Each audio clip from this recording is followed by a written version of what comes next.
Tell me a bit about the Falling Man theme that's featured in so many of your works.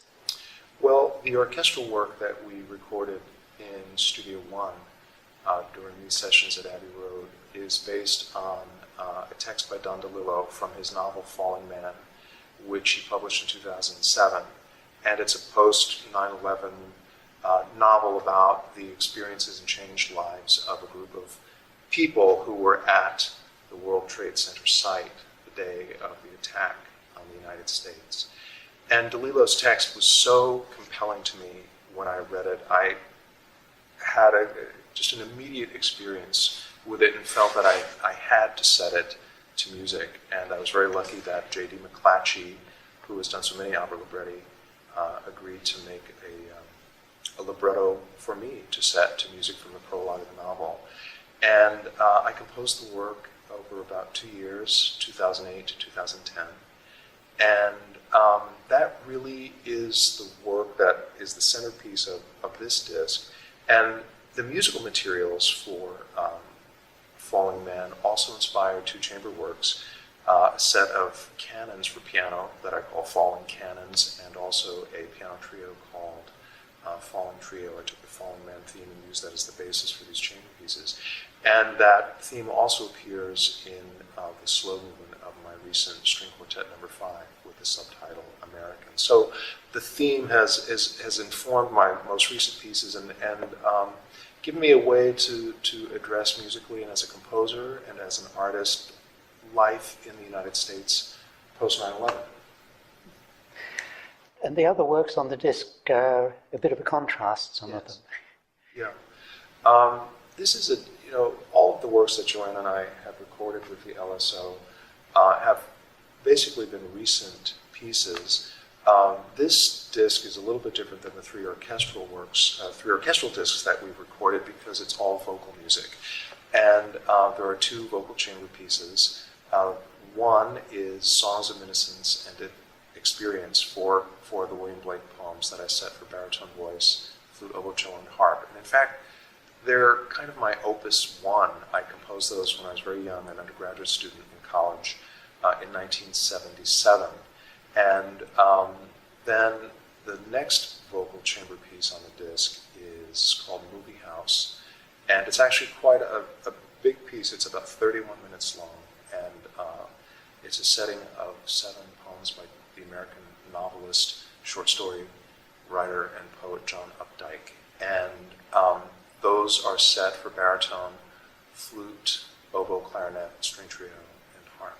And that fills out the disc. Falling Man is about 18 minutes, so we've got almost an hour of vocal chamber music and vocal orchestral music.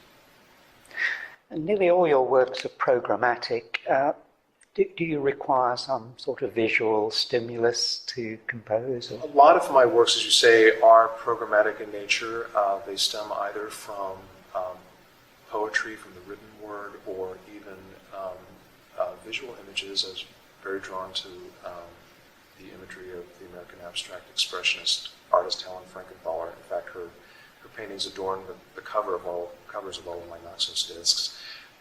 So I do draw a lot of inspiration from non-musical sources. Of course, the compositions have to stand on their own as abstract musical works that make sense in sound moving through time. So there's always a balance for me in striking that balance. Yeah, and your style certainly couldn't be called atonal. What's your feeling about it? Well, JoAnn and I were actually students together at Juilliard, and it was a remarkable time in composition at the school. The composition faculty included Milton Babbitt, Elliot Carter, David Diamond, Vincent Persichetti, and Roger Sessions. And Peter Menon was president of the school. It was really a very heady atmosphere for any composer, and certainly for an aspiring composer.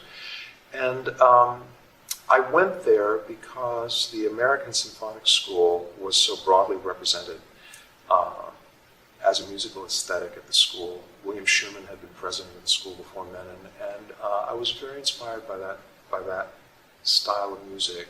The kind of middle-of-the-road American Symphonic School is where I come from, and that's why I went to Juilliard to study with those people, so I could absorb that and carry that forward in my own musical language.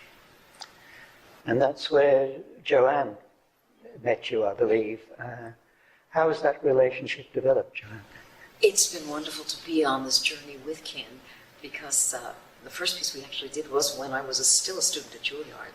And even from then, Ken had a very distinct voice, which was very much inspired by literature, inspired by choral singing, inspired by the human voice. And over the course of these 4 discs that we've very happily made with the London Symphony, I've seen him experiment and stretch in different directions, but always with using the touchstone of who he is as a person, as an American, capturing partly the landscape of the country, his own personal background, and it's been thrilling for me to be part of that, to be a partner in bringing this music to life on disc, especially. Do you feel it's particularly American music, and are there characteristics you can see in that? I think it is American. At least as an American, it resonates with me that this comes from our country. The spacing of his writing, the kind of sense of limitless possibility. I don't know, there's a kind of overarching space and breathing in it, which to me is very much characteristic of what we imagine the American landscape to be. There's also a connection with American poetry, American speech patterns, the inspiration of American writers, of choral singing in the United States, of vocal singing in the United States. I think that that's probably unconsciously a part of Ken's art form.